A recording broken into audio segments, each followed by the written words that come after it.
Several of these attachment intervention programs have been developed and scientifically tested with the finding that they do reliably result in the development of secure attachment in infants. When I discovered this, I wondered, why is no one talking about this?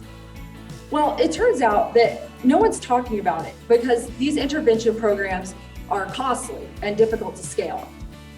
They require one-on-one in-person facilitation with a trained facilitator. And becoming a facilitator costs over $5,000.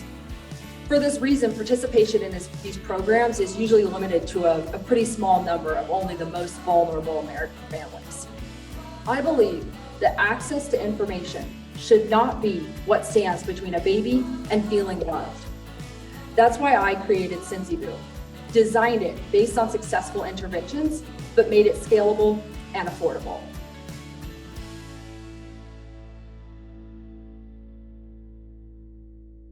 Good morning. It's Wednesday morning, 9 a.m., at least in this time zone, and welcome to 1 Million Cups. This is a forum for entrepreneurs, and let's kick it off. The first thing to do is to check in. If you haven't already done so, point your phone at that QR code, and if you check in on 3 different times, you'll get the pen, and 6 different times, you'll get the coveted 1 Million Cups notebook. So really don't fight each other over that. And if any of you need to claim your pens or notebooks, you have some, Lisa? Yes. Okay, so just go to Lisa and say, I want my pen and notebook. All right. And here we are. Here's our mission. It's to lower the barrier of access to education, resources, and connection for new and aspiring entrepreneurs. The entrepreneurial journey is a lonely one. You're going to need some help. And, you're going to need that from different people. Yes, we have some assertion there. Okay. And you're going to need some help from people who know things that you don't know. And that's why we're here. Sorry, Paul. That's my fault. Okay. And how do we work toward that mission? We are supported all across the country by the Kauffman Foundation. And they have a back end that helps us organize this. And they also train the organizers in how to coach the presenters. So that makes a uniform program across all instances of 1 Million Cups in the United States. And but also every community is unique and has its own strengths. And that incorporates well into the 1 Million Cups framework. All right, we are the top chapter in New Mexico, and we achieved that by having a small denominator. There are other chapters scattered throughout the Southwest. I've been to some of these. If your travels take you somewhere where there's a 1 Million Cups chapter and it's 9 a.m. on a Wednesday, I encourage you to drop in. They won't be strangers. They're just friends you haven't met. You'll recognize the format. You'll see the questions are pretty much the same, and you'll probably meet some new and interesting people. There we go. And what are our key pillars? These are presentations, not pitches. And in pitch, your goal is usually to extract money from people who have a lot of it and don't know a lot about your company. In a presentation here, especially for this audience, it's about figuring out how you're going to go forward. What do you need? Is there something the community can do for you? And that's the question that people ask. So we are asking people to expose their vulnerabilities and challenges and ask for help from the community. And in return, we ask the community to be somewhat gentle in delivering that. These are about authentic connections, not networking. We have brought people onto our company from people we've met at 1 Million Cups. And I think it's a good way to get to know people over the course of several weeks or months and see if they have the same vibe that you do and they know things that you don't. So I encourage you to talk to as many people as you can. It's run for the community, by the community. The organizers are volunteers, which is not to say we don't get anything out of it. I've gotten a lot out of being a volunteer organizer for 1 Million Cups. And we're radically and intentionally inclusive. We're really proud of that. All kinds of people are welcome here. All kinds of businesses are welcome here. Mom and pop brick and mortars, whiteboard companies that have a little bit of grant funding, or the big boys that have gone all the way and dropped in every once in a while to show us how it's done. Everybody's welcome here. So here's a summary of our mission. Basically, it's be educational, be helpful. And remember, there are people who you could learn from, but there are also people that could benefit from things that you know, as long as you deliver that in a friendly and a gentle way. So we like to have this be a welcoming space and a place where people can bridge gaps in their knowledge and fill them in. So you don't have to do it alone. We're the community. It's easy to apply to present. If you have a for-profit business defined as a business that sells goods and services for more than it costs to produce them, and you've sold something to someone who isn't your mom, you're welcome to present here. Sometimes we can bend the rules a little bit. If you're a startup and you've gotten some external funding to fund your idea and you're not in market yet, that's an interesting place to be. And so we will assign you a coach and we'll get you to nudge yourself from pitch format into presentation format to work for 1 Million Cups. And these are our organizers. I'm Paul Sauter with Equiseek, Lisa Atkins with Fat Pipe, Eric Renz-Whitmore, not online today, Danielle, who's right there, Sonia, probably online today, just published the last book in her trilogy, or fourth book in her series, right? Keiko and Oscar, the founders of Legacy Family Documentaries, making everybody look good and helping them tell their stories. So any of those folks are really helpful and they could coach you into giving a good presentation. We also like to thank our sponsors. Fat Pipe has been our sponsor for coming up on 10 years now, right? And we could not have had 1 Million Cups without a free meeting space to work in, which is this one. So thanks again to Fat Pipe. Dry Heat Photography, our newest photographer. Also, it was seamless. You made us look good last week, and we're looking forward to you making us look good every week. More Than Organized, Miriam Ortiz-Pino, organizing your stuff, your thoughts, and providing creamer. The Foundation for Sustainable Living, hey Franklin, providing the coffee. So if you're having a sip, turn around and say hi. Noventa Custom Software, providing donuts, but also software that doesn't suck. Minuteman Press for putting ink on paper. If you need to put ink on paper, get in touch with them. So thanks to all those folks, and thanks for joining us. And I'll hand it off to, who is your coach? Danielle. Oh, it's all yours. Good morning, everyone. I am super excited today to introduce this next presenter and her business. It was interesting as we were going through the presentation, it was hard for me not to get a little bit emotional because it hits a little close to home. So without further ado, Miss Coco. Thank you, Danielle. I couldn't have asked for a better introduction. Good morning, everyone. Point your thing towards this and I'm gonna try not to Okay. touch the screen. Paul's in charge of the waiting room.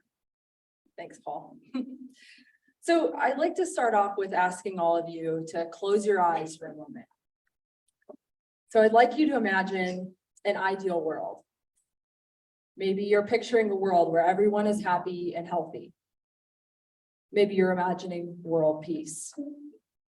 Now, open your eyes.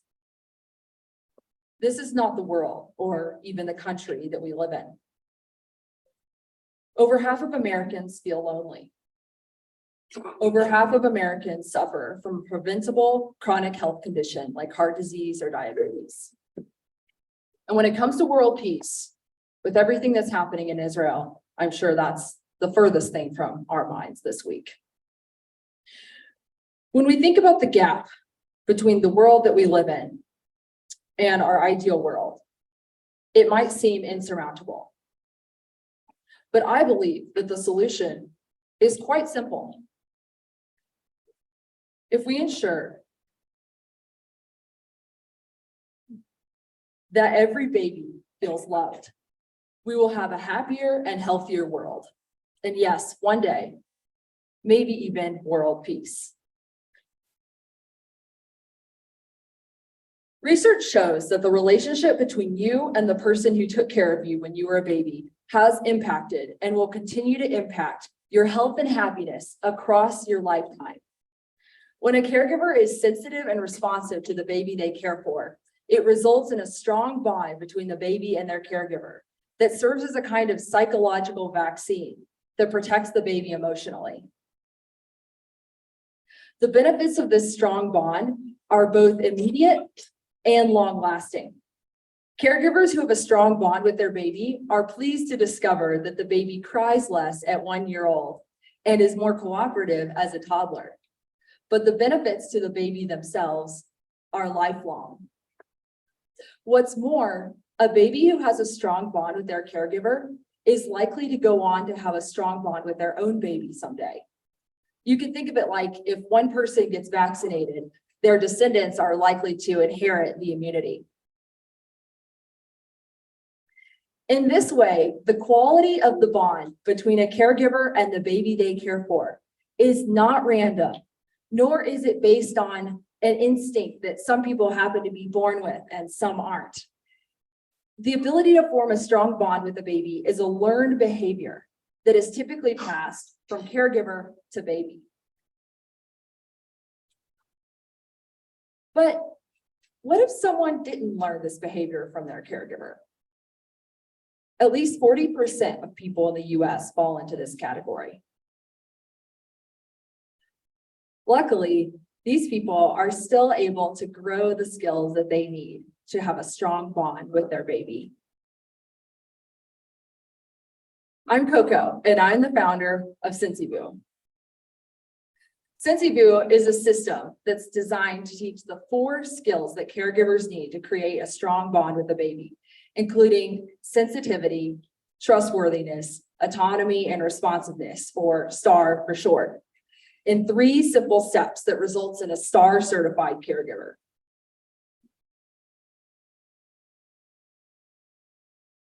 The first step is preparation.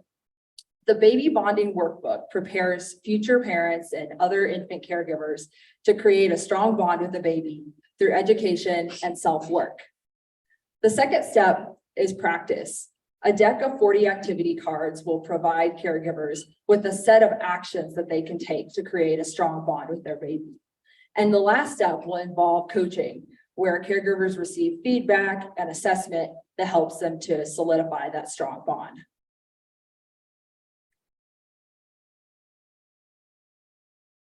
Now that you know a little bit about Sensiboo, I feel like I'm probably starting to sound like the poster child for my generation. A classic young person who's really into mental health, and maybe even one who kind of seems to have their head in the clouds. And that might be true. But I'd like to tell you a little bit more about the path that took me to developing Sensiboo and why I took that path. Before I dive into this story, though, I do want to provide a trigger warning. This story includes a brief mention of suicidal thoughts. And so if that's something that makes you at all uncomfortable, please feel free to step out of the room, or if you're joining us virtually, to turn off the sound for just about the next 30 seconds.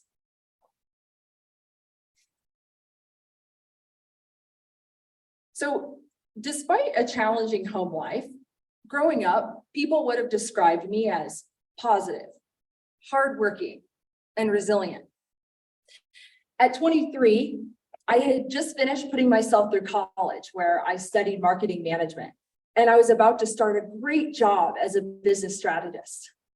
I knew I was supposed to be happy, but I wasn't.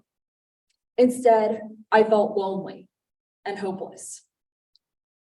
In fact, this photo was taken just days before I would find myself contemplating suicide.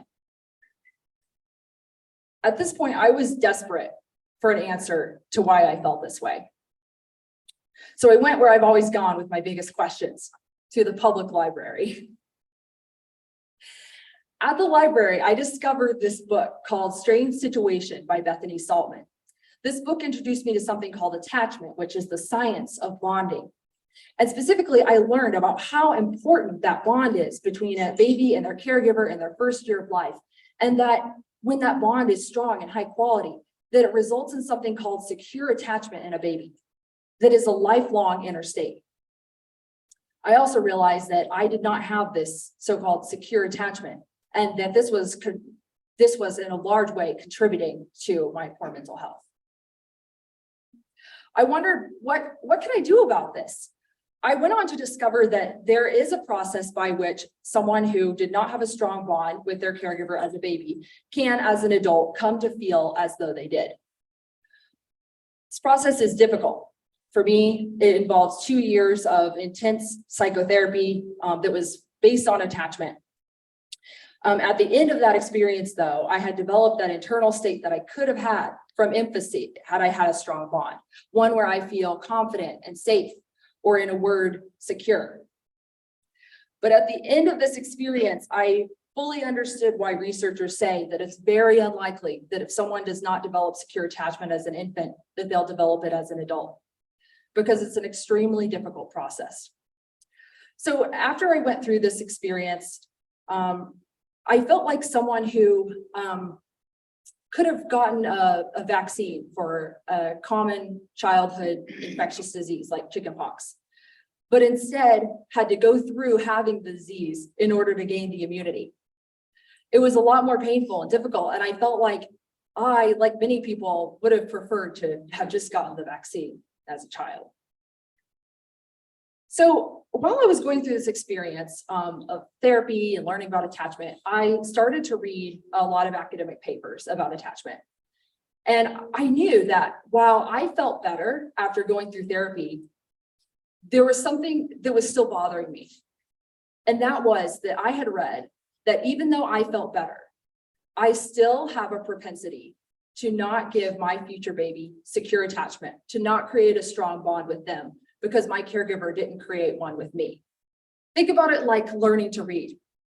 If no one ever taught me how to read, how can I teach someone else?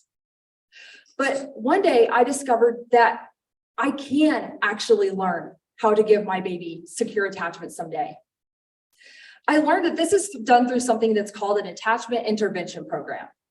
Several of these attachment intervention programs have been developed and scientifically tested, with the finding that they do reliably result in the development of secure attachment in infants. When I discovered this, I wondered, why is no one talking about this? Well, it turns out that no one's talking about it because these intervention programs are costly and difficult to scale. They require one-on-one in-person facilitation with a trained facilitator, and becoming a facilitator costs over $5,000.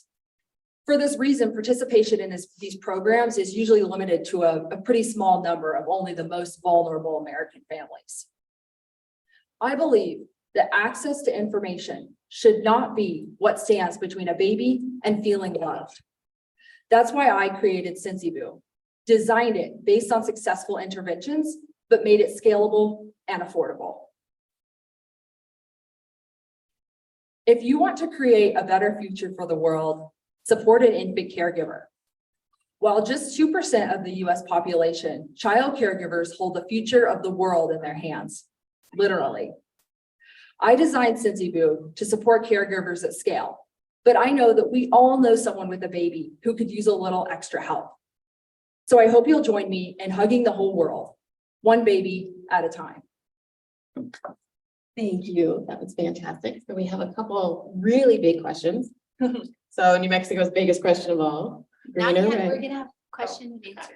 I'm totally jumping the gun. I wanted to get to what can the community do for you? Because you missed that in there. But while we're here, go ahead and give you this. I don't know why I jumped up here. Form a line and we'll take questions from people online too. I'll I know, open the chat. we're just so window. excited to talk about my challenges. Good morning. Good morning. Athena Christodoulou, co-founder of several companies, including Udorami, which is an app for list making. And this makes me remember my children. I have 3 sons, and they are very much working parents. And so how does your app help working parents who don't have that 24/7 access to their child, because we as a nation do not have paid medical family leave or an annual leave for the mom or dad? They were fortunate to have 12 weeks because they live in California, but what would you say to that? And I have other questions, but I'll let others ask them first. No, that's an extremely good question. And that is really one of the reasons why I wanted to develop Sensiboo, because now more than ever, parents need a simple way to reliably help their child to grow up to be happy and healthy.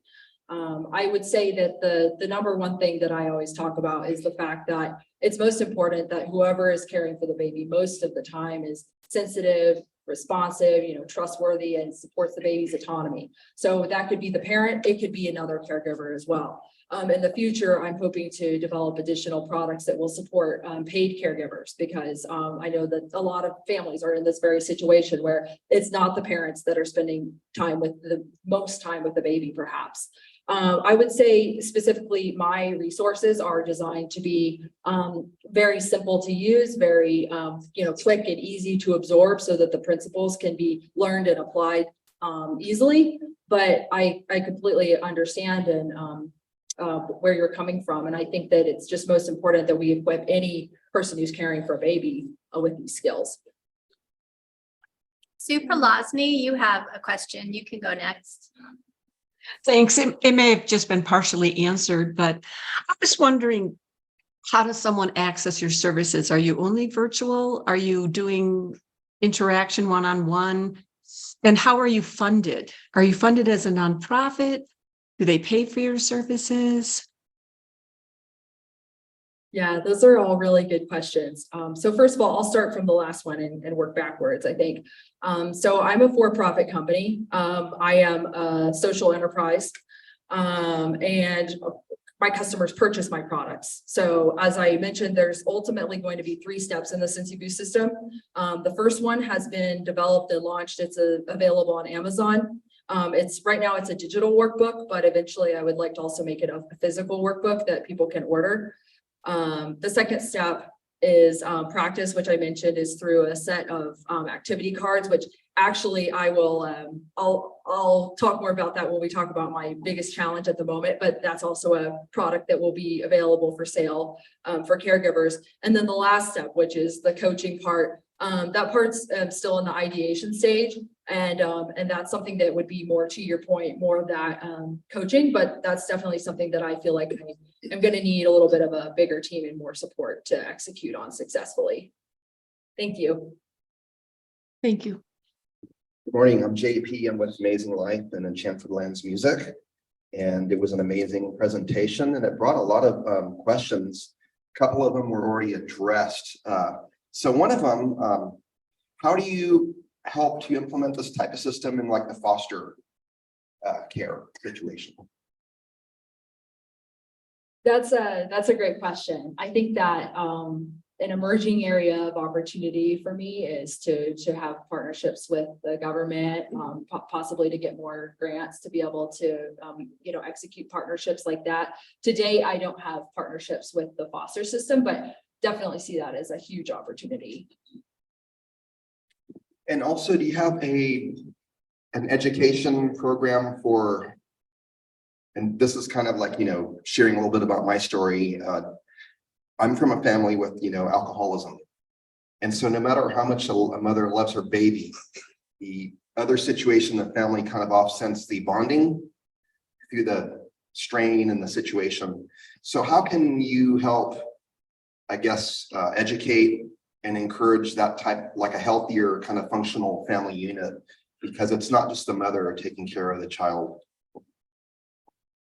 Yeah, that's a great question. Interestingly, research shows that, like, as I mentioned, the bond that you had with your caregiver largely determines what kind of bond you'll have with your baby. But other things that can also influence that bond, to your point, are the kind of socioeconomic and other factors in the home. I would say, again, I always recommend that anyone who will be caring for the baby be educated in these skills. Because you're right, it's not always going to be one person, it's not always going to be the same person. I would say the other thing is that in my products, I really focus on what to do instead of focusing on what not to do, because I know that there's a lot of different situations, a lot of different families and homes. And so if we could just give people some simple skills and easy to implement techniques, like with my activity cards, those are things that anyone can do, hopefully regardless of how they're feeling or what else is going on. Thank you. I'll leave some questions for some other people. Thank you very much. I'm Paul Sauter with Equiseek, and the etiquette is to let people know your name and who you're with. So thank you for the presentation. So I wonder how much of the part of the process for people is looking backwards. So if they didn't get the bond that they need, you know, maybe it's not that those were bad people. Maybe they were doing the best that they could with what they had. So part of it is looking back and forgiving, right? Is that part of it? Yeah, I'm really glad that you bring that up. It's absolutely a part of it. In fact, it's a part of every successful intervention program that's been developed.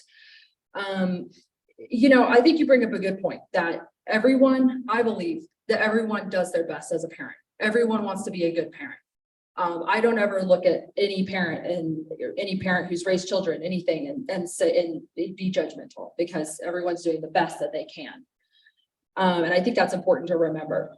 The other thing that I'll say is that my baby bonding workbook serves as in a way, like the kind of self-work or a little bit psychotherapy component of my program. And so it's similar to other interventions. They also have that kind of component of self-reflection and self-work. Thank you. Thank you.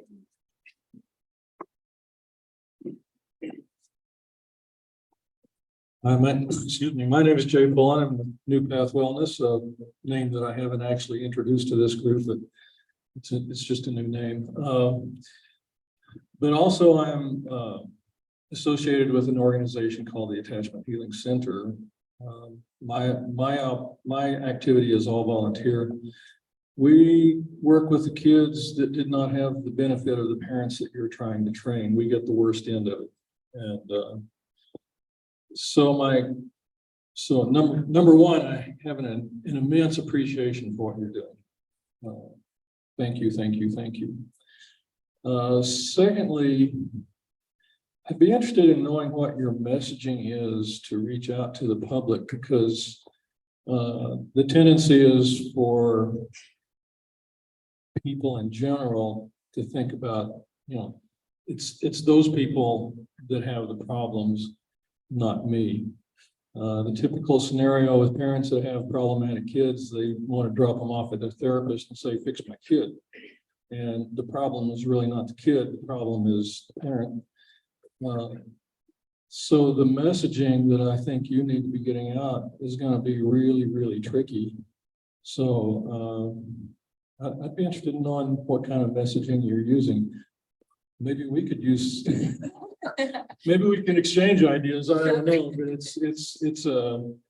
but I agree with your assumption that if we could get this out to the public, it would be world changing, but the messaging is going to be really important.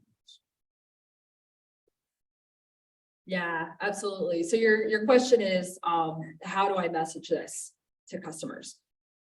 I think the messaging depends on what customer segment that I'm talking to. There's definitely some that are easier to talk to than others. But I will say, just high level, to your point, it's easier to talk to a customer with this when you have this type of product at a certain stage. So for me, that's why I started my system or designed my system to start before a person even has a child. So it's for people who are, you know, like me, who don't have kids yet. Maybe they aren't even expecting, but they're thinking about having kids in the future. They can do the baby bonding workbook, and they can kind of get themselves in the mindset of like, okay, these are the things I should be thinking about as I'm planning to have children.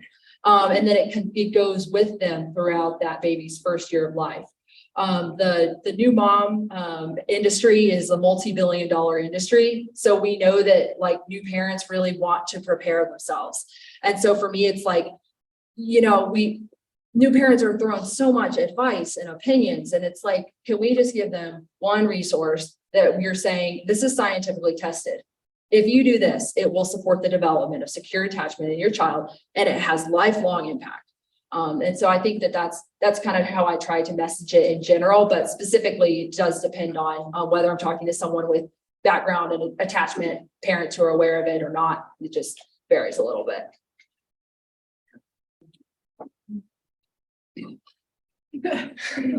Debbie, I'll get to you right after Athena. Okay, Athena Christodoulou again, with Cecil Power as well. My next thought is that the perfect parent, at least for me, was God. Okay, and it sounds like you are trying to help people reparent themselves so that they can be good parents.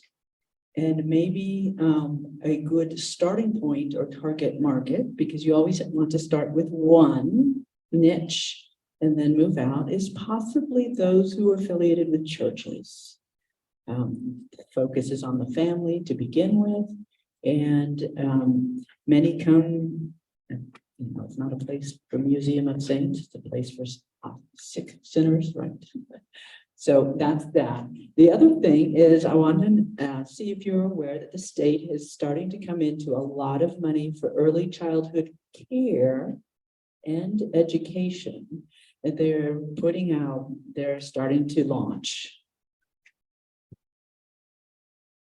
Yeah, those are good points. As far as the focus on churches, I appreciate that advice. I'm a person of faith myself, and Sensiboo kind of came out of my personal why, which was I wanted to show love to as many people as possible in the world. And so I think that would probably also resonate with a lot of other faith-based people. To your second point about early childhood education, and care. Yes, exactly. So I worked as a business strategist in the childcare industry before starting Sensiboo. And so I think a little bit of also where Sensiboo came from is a little bit of my frustration and with that industry. I think there's a lot of opportunity, especially in caring for infants. Infant wait lists for care, you might be aware of this, but infant wait lists are over a year long. So people have to start looking for care for their baby as soon as they become pregnant. And additionally, we know that a lot of times, even when that people can find care, it's not high quality. So I think that's a long-term thing, but I think that it would be great if someday Sensiboo could also provide, trained caregivers for infants. So. The state already does home visits from day one. So that might be an end. Yes, yeah. If you have any connection to the kind of home visit kind of industry isn't the right word, but kind of community here, I find it really fascinating that is so robust in New Mexico, and I would really like to learn more about that. Thank you, Debbie Kruzik online. You have great question.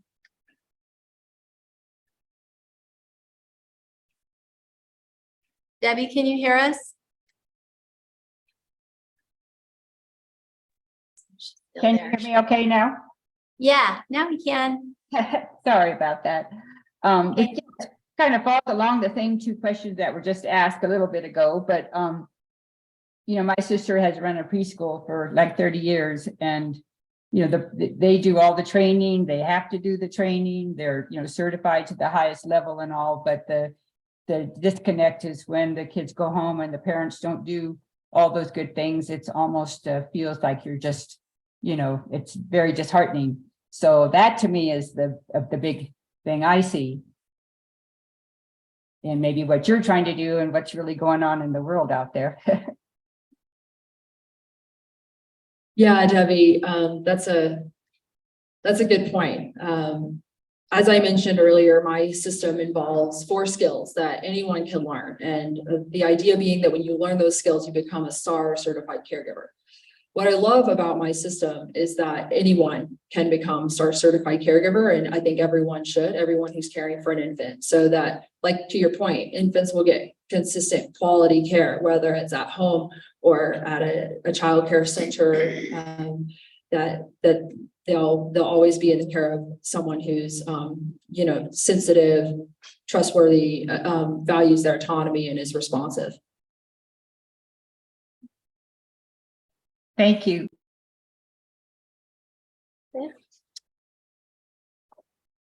Good morning. Morning, I'm Clifton Chadwick with Comunicaciones Cocopelli. It sounds like your college degree gave you the perfect foundation for doing this business, and you got great answers to most people. The thing that strikes me is that the people absolutely most in need of what you offer are going to be the people who are absolutely the most resistant. And so a lot of these opportunities to do this institutionally strike me as a good sideways opportunity to get to people. And relative to the question about what is your messaging, I also wanted to ask about what channels you're messaging. How are you going to reach that person who is so in need of what you offer, but doesn't even know it, right? Yeah, absolutely. Yeah, absolutely. Some of those, I'm sure that some of those institutional avenues would be very good opportunities. Those, I will say that those are often more the populations that are served by traditional interventions, luckily, which doesn't mean that there's not a place for me, but I did want to make a product that should try to reach everyone and then, go into those maybe more focused avenues. I'm sorry, can you tell me your other question one more time? The messaging. Yeah. I guess how do you reach that person? Yeah. Who, because they don't have the appropriate bonding, has absolutely got a wall between them and your message? Yeah. Yeah, that's a good question. I didn't have a chance to get into like the opposite of what can happen when someone can happen when someone doesn't have secure attachment. And there's a couple of different predictable kind of ways that they go with their mindset or it's what's called their inner working model. And so that kind of influences actually the reception that they'll have to advice about things like raising their child.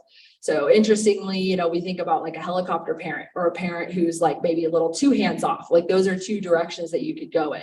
So sometimes it does result in the parent being almost over interested in parenting advice. But to your point, a lot of times it goes the other way where it's no interest in that kind of advice.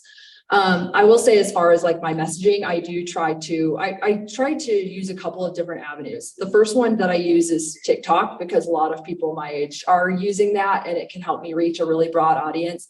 I try to do skits that are funny, demonstrating interactions between parents and their baby, to kind of just capture people's attention and keep them engaged. And at the end, it's well, here's why, here's why this is important. Another thing that I do is I participate in a lot of forums where people are already asking questions. So that helps me to reach the people that I know are looking for help. But to your point, it's going to be really hard, if not impossible, to help someone who doesn't want to be helped. My name is Chuck Holman. I'm the author of Ask, We Shall Receive. And my question to you is that what is your biggest challenge that you're facing now and going forward with this? Because I think this is a phenomenal thing. I mean, you're going to be able to change the next generation. And I'm sensing that the attachment is like the first year or so. Mm-hmm. And I've done some studies that said that the first 7 years of a child's life sets them for the rest of their life. So after the first year, have you done anything for the next 6 years? And what is your biggest challenge today we can help you with? Thank you. I would say that I chose not to focus on anything beyond the first year, since there's so much research that shows that it is that first year that is critically important. Attachment, secure attachment, is something that spans across demographics. It spans across cultures. We see reliably, whether you are a child that's born in a village in Africa or you're a child that's born in New York City, that if you develop secure attachment in the first year of your life, you are more likely to be happy and healthy throughout your life, wherever you are. So that's why at this point I'm focusing on the first year, but I definitely can see some opportunity to continue to support that relationship going forward. And what's your biggest challenge? Yeah, that's a good question.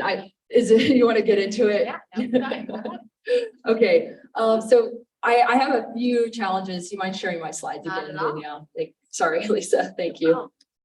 I'm definitely facing a few challenges. 3 that I wanted to highlight, or 3 opportunities I wanted to highlight today, is first, that I'm looking for a co-founder. I mentioned that my background is in marketing and business strategies. So I'm looking for a co-founder with more expertise in child development or developmental psychology.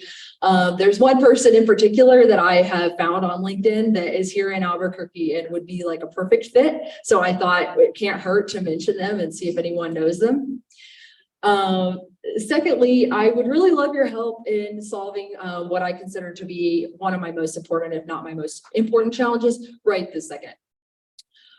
So as you'll recall, I mentioned that the second step of my program is practice. I call it practice, and it's going to be a set of activity cards that parents and other caregivers can do with their baby from age 0 to 1. So I really kind of pride myself on being a digital first company because like I said, I want to create the greatest possible access to these resources. So with that being said, my first product, my baby bonding workbook, is currently digital. So now as I think about making these activity cards, I am currently planning to make this a physical product, but as I'm sure many of you know, that comes with a lot of challenges around managing inventory and holding inventory, all those kinds of things.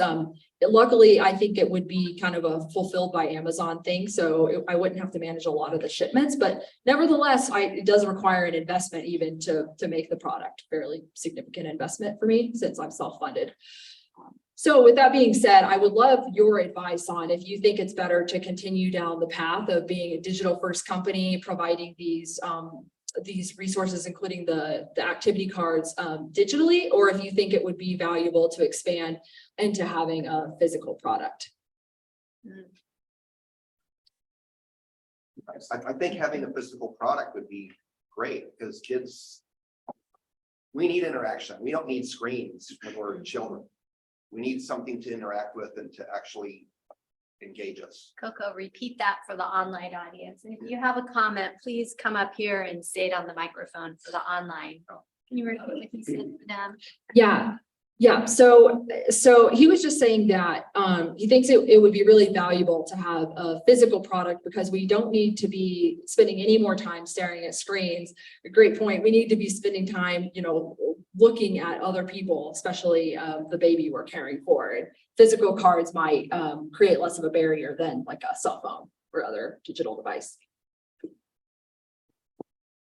Brian Steiner, Noventum Custom Software. I have something related to that. Have you heard of Amazon's print on demand services? Yeah, I have. So I think that might be a way that you could digitally lay out these physical products and avoid the capital outlay for like large print batches and things like that. I mean, they take a tremendous amount of the unit cost, but it's basically nothing to get started. Yeah, I appreciate that. Thank you. And Coco, neither of these people are here today, but we have two people in our community, Sonia Dewing, who is one of our organizers, who can help you get to production, right, Paul? She's an author and she'll help you, what's the term I'm looking for? Get market. Yeah, no, not market. Yeah, self-publish your book. And then we have a printer, Carrie Vender with the city, who just bought Minuteman Printing. Okay. She's so creative, and I heard news on Facebook that she's quitting the city to go work full-time for Minuteman, and she's a mom. And so she might be a great resource. Maybe you find a way to locally produce them and sell them online. I'm really interested in your product because I found out 3 weeks ago that I'm going to be a grandmother. And I'm really excited for your activity cards. So I need to get my hands on those. Let's go get with Carrie right away. And my son's daycare provider, she was an amazing woman and she still is in business today. And there was a member in our community who came up to me a few weeks ago and said, did you know that my son's daycare provider was your son's daycare provider like 26 years later? So that's really cool. She's a neat lady, and I will definitely share this with her because she's definitely got the skills. And he used to call us both mama. So yeah, it was sweet. That's amazing. It's so special. And I think it really highlights the fact that I believe anyone can become equipped to be to have a strong bond, a high quality bond with a baby. So I really appreciate that story. Yeah. All right. Are we done? Okay. Oh, one more. Good morning. Good morning. I already meet you, Humberto Morales and Embryonics.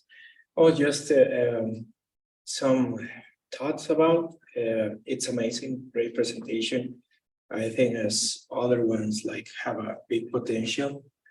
I just want to address you I think as someone else told, the physical product could be great. And my thought is because, yeah, having a FaceTime, an attachment, that's a very strong word. You need to be physical. Then I think you can go also kind of thinking a kind of agency. I think you have a lot of potential, people that they don't create bound. They are not focused on the emotional needs of the kid. And neurodevelopment go from 0 to 6 years, 7 years old. Then, as you describe, probably it's a cycle. Like the caregiver didn't have this ability or skill, and probably the previous one neither. But there's some studies like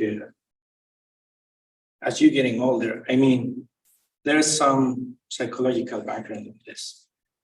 But as you're getting older, people improve. Then you can go, and I think you have a big market on grandparents and teachers. I have a lot of friends that they are teachers and early caregivers, and they are very focused. Oh, this kid doesn't obey. Probably it's a foster kid that change for houses. And they need to be focused not like in the emotional needs of that kid, not in the emotional needs of the old, like, hey, he's not obeying, she's not obeying. Then I think you have that two channels also, and probably an agency like could train grandparents, caregivers, because it will be very difficult that the parent that is failing will accept that it's wrong. And that's a big challenge. And oh, for sure you will figure it out. Oh, my best wishes. Thank you. You're welcome. Thanks. You sparked more questions. All right. I'm Chuck Holman, and before I retired, I was a wealth transfer practitioner. And one of the things I noticed is the seniors that I worked with, they love their grandchildren much more than their children. They wish they could just skip that phase of their life. And so my question is, after the last version, is that she just realized she's going to be a grandmother. What is the approximate cost for somebody to sponsor your program for their grandchild? Is it $100, $200, whatever it is, to sponsor your program for their grandchild? Well, first of all, as it exists today, my program, since we have one product, is $7.99. So it's quite affordable. It's available on Amazon. Yep. So I really wanted to make my first product really accessible. Yeah, really accessible. Also just to raise awareness of what I'm trying to do. I think ultimately, so the second product I'm planning to price around $30. Which will be the flashcards based on similar products. And then long-term, like I mentioned, I do want to have more of a one-on-one ongoing coaching program, probably delivered virtually. That would be kind of a subscription model. That would be at this point my most expensive product, but that's still to be determined. Does that answer your question? Yes. Affordable. And in the baby bonding workbook, I do mention that I recommend that anyone who's going to be caring for the baby also go through the workbook, whether it be a grandparent, outside caregiver, so everyone can benefit. I'm Dr. Norm Dawson. I'm at drnormsconnections.com. I'm in the dementia defense business. Got a bunch of kids, and I've been through what you're talking to. That's great. I love your presentation, very polished, and I always admire young people like you who just kind of get in there and go for it and overcome the challenges. The question I have is it's called JEDI. Your target, I think your target is people who have been messed up for a variety of reasons, either economically or drugs or addictions or abuse or whatever. And those people really need what you have to offer. How do you, and JEDI means justice, equity, diversified, and inclusion. How is your message going to get to those people? Because you have a very polished, nice program, and it looks like it's just for people that are already economically advantaged. They have the money, the resources. Yeah, I'm going to get pregnant here. I'd like to take care of my kid, but the people that are out there that are just, they're all messed up. How do you share that information with that group, or do you want to?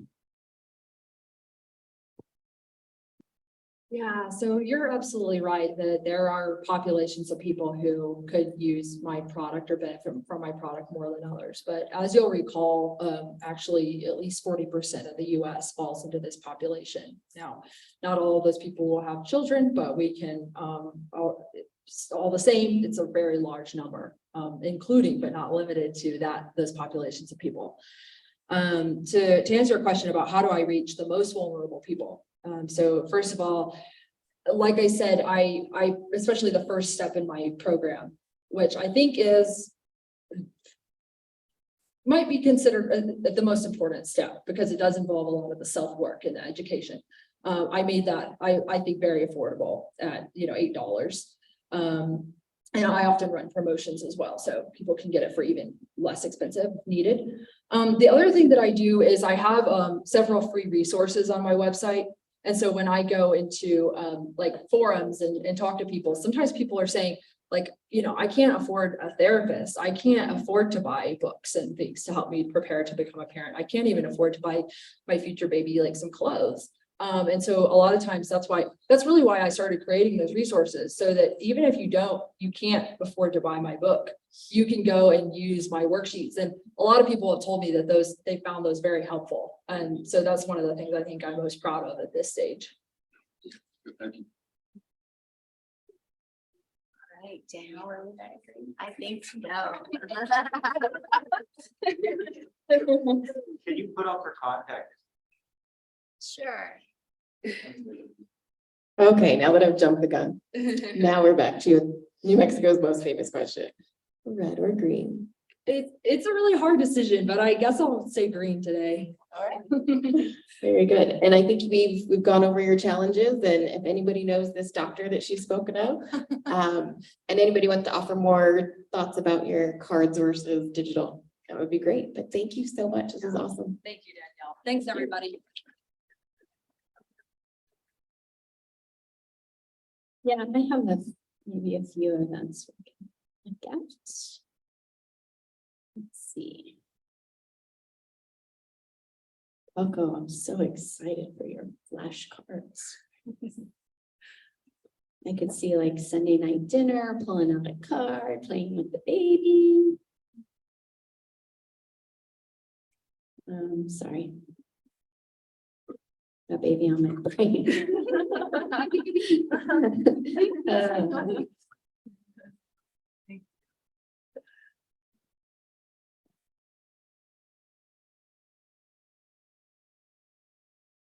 What did I do? They're due May 2nd. Yeah. All right. So Barbara Dawson's authentic communication in the sales process workshop is today. She's coming up to tell us more. Let's hear about mine. Hi there, Barbara Dawson with Purple Mulch. And this morning at 11:30 to 1 o'clock, we're doing authentic communication. And some of you have taken my class before. Come again. You never step into the same river twice. So it will be different because there'll be different people in the room. So if you've got time today, come. And someone just said to me, if I didn't register, can I come anyway? Yes. And grab the QR code and register if you can. But it's really about communicating more effectively with people. There's conversations going on in our heads that we need to learn how to get a little quieter so we can hear the person we're speaking with. Coco, beautiful presentation. I really loved your messaging. And I would love to have you there to have you also experience how do you really get people to get what you get. Yeah. Thanks, Lisa. All right, New Mexico Out Business Alliance has a matchmaking event with golf. If anybody wants this list, just email me at lisa@popeyebbq.com and I'd be happy to share it. Annual NMFIC, that's in Mexico. I think we did this last time.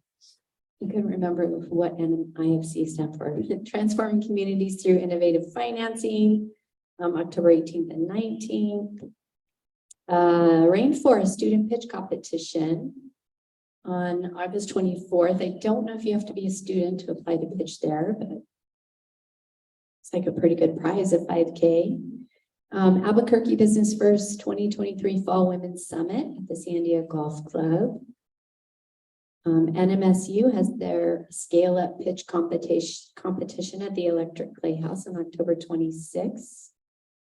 UNM Center for Responsible Entrepreneurship, Meet the Entrepreneurs Higher Education Center in Santa Fe. NABO has their annual Speak Out event where you get to talk to the legislators. Follow that link for the date. And then this was a cool one, anyone who's looking for help with their IP, but there's intellectual property laws section of the New Mexico State Bar and the UNM Law Schools hosting an annual intellectual property law clinic. So you can go and get some free law advice, which is hard to get. So I'd recommend if you're working on any IP that you hit them up and join that conference. All right, Paul, we did good today. It's only a few minutes to 10. We almost filled the whole hour. So speaking of events, I'd really like to endorse the Arrowhead Scale Up Pitch Competition, which is a week from tomorrow. I've been in their program. I found it tremendously helpful. They brought in some fantastic resources. In the interest of full disclosure, you know, sometimes we're up here to celebrate our accomplishments, and sometimes you stub your toe. So I applied to that and they didn't accept me, but using the Buddhist practice of non-judgment, I don't know why that is. It may be because they consider me graduated or they consider me hopeless, but I'm going to find out a week from tomorrow when I see who was selected to be in the pitch competition. So remember, it's okay to fall down. You have to get back up, but the easiest way is to not regard it as a fall, to say they didn't tell you anything. Don't put a frame around it, making it good or bad. Just look at it neutrally. Yes, we have people that endorse this. Okay, so when stuff happens, it happens. The question is, how are you going to respond to the changed circumstances? And, you know, Coco, you have filled the hour with people responding. So that doesn't always happen. Thank you very much. And I was reminded during your talk of a spectacular case history. Most of you know of Richard Branson of Virgin Galactic, who's been launching people into space or near space, depending on your definition, from the spaceport. And you can contrast that person with two other well-known famous entrepreneurs, one of whom has a new biography out by Walter Isaacson, whose behavior is very different. And if those of you who remember Branson's first launch of carrying people into near space, what's the first thing he said when he came down off of that? Does anybody remember? He just ran bouncing off the tarmac with a great big, you can see his molars, smile on his face, and he thanked his mother. Of all the people that put him there, he thanked his mother, and you could see him just beaming about it. It was not insincere. His mother made it possible for him to do all the things that he did in his life, in contrast to the other two people that I won't mention, who are not healthy, clearly. I mean, you can tell that from their public behavior. So wouldn't it be a different world if the captains of industry, who are held up as examples of how to succeed in business, were well and healthy? And that's the kind of world I'd like to see. See you next week.